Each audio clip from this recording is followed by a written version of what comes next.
I do think that dental education right now is missing a massive piece, and that's teaching us how to uh, really well communicate, right?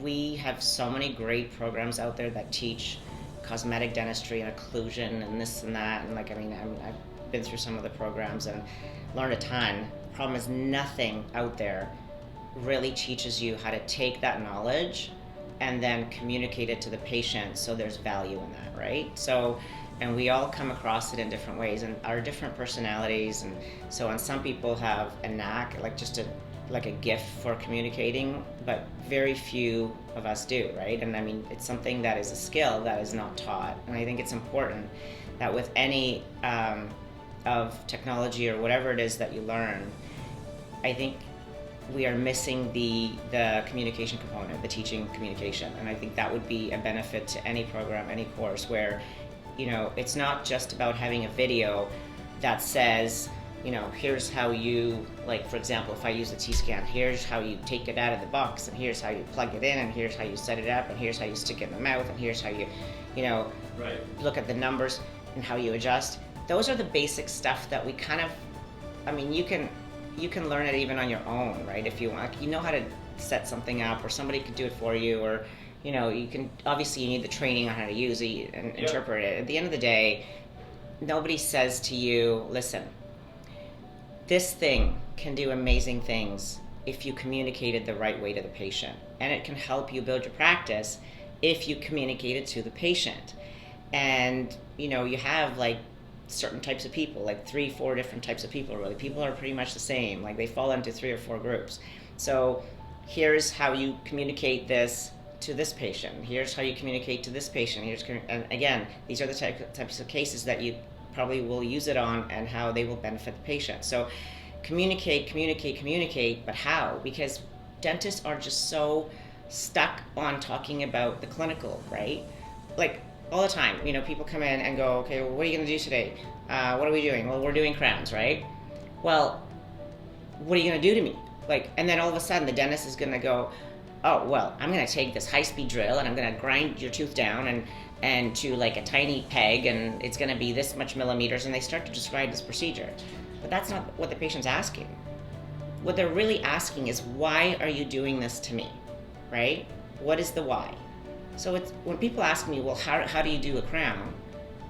And I'll go like, well, if I tell you, I'll have to kill you, right? Because that's secret knowledge. Only dentists know this stuff. These are like magic secret information that we can't share, because if we share it to you, then you'll go and do it on your own, right?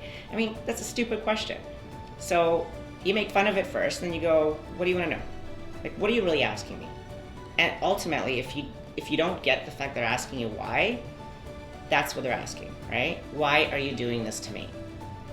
So it's not the procedure. So I'm not gonna stick the sensor in your mouth and have you bite on it, and then I'm gonna see some data that I can't possibly explain to you because I'm so special and so, high up there, and you're just this measly person who has no education. Hell no. I'm gonna show them what that thing can do and why we're using it on them and what the benefit is to them, so when they walk out of here, they feel good about having it used and paying for it. Because ultimately, I'm not doing it for free.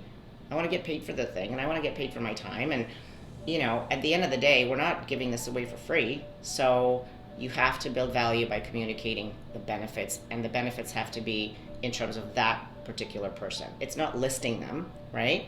It's like if you go to a restaurant for dinner, well, if we ever get out again from this lockdown, if you go to a restaurant, right? I don't know what kind of food you like. Let's say you like Italian food, right? Love it. Okay, so let's say you like Italian food, and you're gonna go and look at a menu.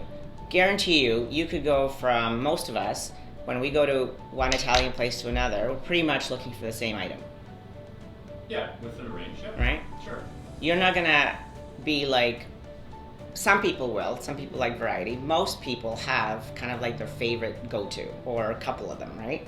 And they have a favorite appetizer salad that they go to, right? So you're already gonna hone it in. So when the waiter or waitress or whatever comes in and starts jibber jabbering about a bunch of specials, I tune out because I don't like those specials. I already know what I want. So it'd be so much simpler if they came up and said, tell me what you like. Tell me who you are, right? What are you into? What kind of things do you like? What kind of things do you not like? And then, knowing those things presented to me based on those things, they'd probably sell a lot more food and a lot more wine, right? Because they could customize it.